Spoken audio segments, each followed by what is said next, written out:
Tulog na si Milky White? Ha? Tulog na yan? Tulog na si Milky White, tulog na.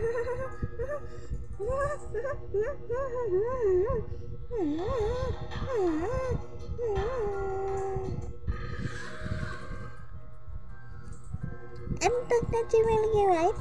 Ha? Antok na si Milky White? Ay! Tutulog na si Milky White? Ha? Walang boses.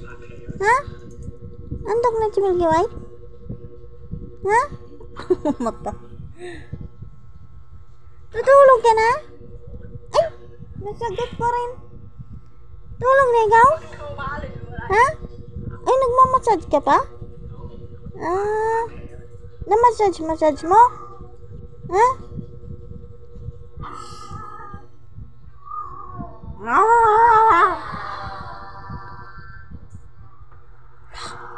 Ano yun? Nagmamassage ka? Ay, ang galing naman. Pwede pala yan, natutulog mag-massage? Ha? Pwede pala yan?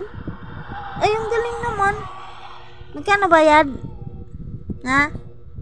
Magkano bayad? Magkano bayad? Wala? Tutulog lang?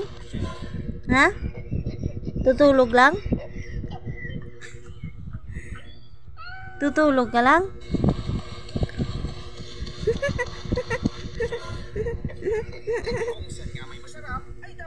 Nakabaliktad. Ganito ikaw, o ganyan, o. Ganyan. Yan, ganyan. Tulog na. Ha?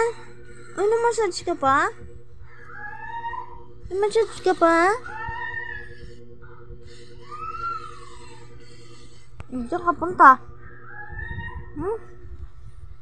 Tulog na. Tulog ka na dyan. Higa na, higa. Tulog na. Tulog ka na. Nagpapatawag ng malas at mga problema. Ang sandok na nakasalang sa kanin ay nagsisilbing paghirang o pag-anyaya ng pagkakabasag ng good energy sa bahay. Ito daw ay magsisilbing paalala sa hindi. Antok na. Tulog na. Milky White. Tulog na. Milky White. Tulog na. Sa ating swerte. Baka hindi mo alam. Pero delikado ang pag-iwan. Huwag daw mag-iwan ng sandok o kutsara sa kanin dahil ito'y nagpapatawag ng malas at mga problema.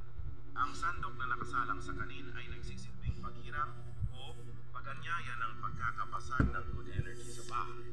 Bukod pa rito, ito daw ay magsisilbing paalala sa hindi magandang kaganapan o pagkasira.